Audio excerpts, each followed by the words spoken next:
E aí, galerinha que curte aí o nosso canal de física, eu me chamo Guilherme Pérez, vou ser professor de física de vocês aqui online, tá certo? A gente vai dar continuidade ao nosso assunto sobre termologia. Desta vez, vamos iniciar o assunto sobre dilatação térmica dos sólidos.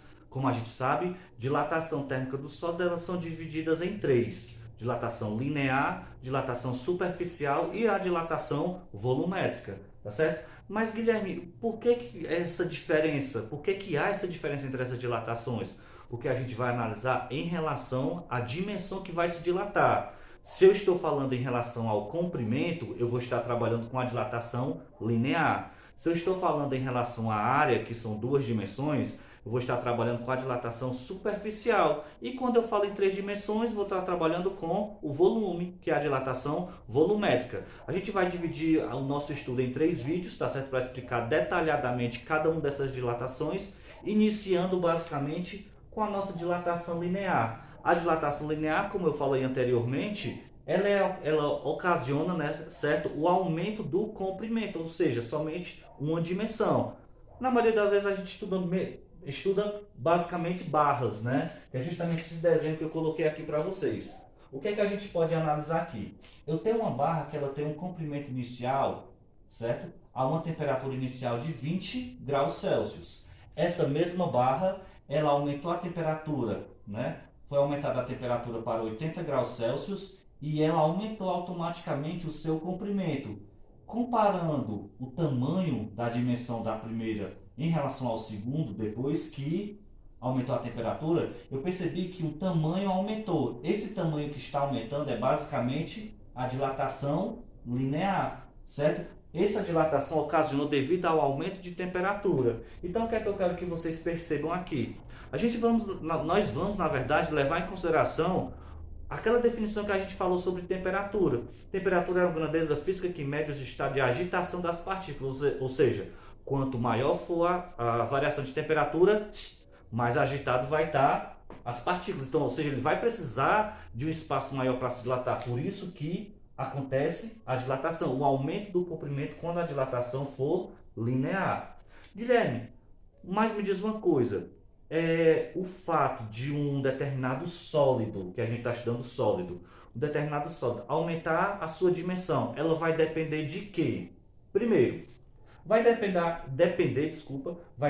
do tipo de material que é feito, tá certo? Vai depender do tipo de material que é feito, por quê? Porque existem materiais que são feitos de materiais que, na verdade, pode ser que eles aumentem mais rápido ou aumentem menos devido à variação de temperatura. Eu irei precisar também saber o tamanho inicial daquela barra. Para quê? Para justamente saber se aumentou ou não. E basicamente vai depender da variação de temperatura para saber se o objeto aumentou ou ele contraiu, né? Variou a temperatura, tá bom? Então esses são basicamente os conceitos iniciais. Só que eu quero que vocês percebam, dá para eu pegar essas três dependências que eu coloquei aqui para o material e colocar eles somente em uma equação, que a equação da dilatação linear é basicamente essa, ó. Delta L igual a L0 vezes alfa vezes delta T. Pronto. Essa é a equação da dilatação linear. Guilherme, o que é que significa cada uma dessas letras que você colocou aqui? Primeiro, o delta L é a dilatação, o tanto que aumentou. Essa dilatação ela vai depender de alguns fatores, que foram justamente o que eu coloquei aqui. Ela vai depender do tamanho inicial, que é esse aqui.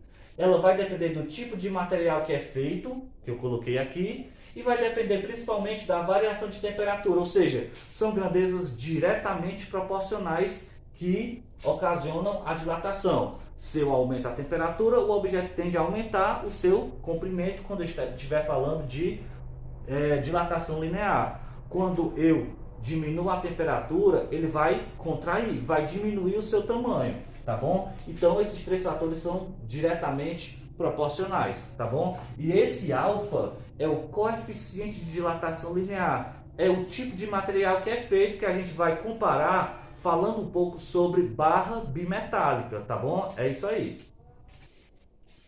Bem, dando continuidade ao nosso assunto, vamos analisar em relação a essa equação, que é a equação da dilatação linear, alguns coeficientes de dilatação. Gente, primeira coisa, não precisa você decorar o valor de cada material, até mesmo porque são muitos materiais e cada um tem um coeficiente de dilatação específico. Então, o problema pode ser que venha, na verdade, na maioria das vezes, vem informando o seu coeficiente de dilatação. Nessa tabelinha eu coloquei 4 elementos, 4 materiais: chumbo, alumínio, cobre e ferro, com seus respectivos coeficientes de dilatação. A gente analisou somente uma barra que é feita somente de um material. Agora, se de repente ocasionasse da gente pegar e unir duas barras, né? Colocasse uma em cima da outra, o que é que aconteceria? Essa união se chamaria de barra bimetálica ou placa bimetálica, tanto faz. Metálica porque são feitos de dois, bimetálica porque são feitos de dois materiais. Eu coloquei, de acordo com esse material aqui, esses 4 materiais, uma placa bimetálica, né, que é basicamente feita de alumínio e ferro. O que é que eu quero que vocês observem aqui? O alumínio, ele tem um coeficiente de dilatação 23 vezes 10 a menos 6. E o ferro, 12 vezes 10 a menos 6. Ou seja, o alumínio, ele tem um coeficiente de dilatação maior do que o ferro. Então, isso quer dizer para a gente que ele vai se dilatar mais. Ele vai precisar de um espaço maior para se dilatar, tá certo? Então, eu coloquei inicialmente eles, ó, com uma variação de temperatura de 50 graus Celsius. Inicialmente eles estavam em 30, subiu para 80. Se o alumínio estivesse ficado na parte de cima, a dilatação dele ficaria desse formato aqui. Se ele estivesse embaixo, aí ficaria envergado para cima, devido justamente ao coeficiente de dilatação, que é um dos fatores que dependem para que ocorra justamente a dilatação, tá bom? Então, gente, esse foi o nosso assunto bem básico sobre dilatação linear. Próximo vídeo, dilatação superficial. Então, por hoje, somente, tá bom? Valeu, galera. Curta o nosso vídeo, se inscreva no nosso canal.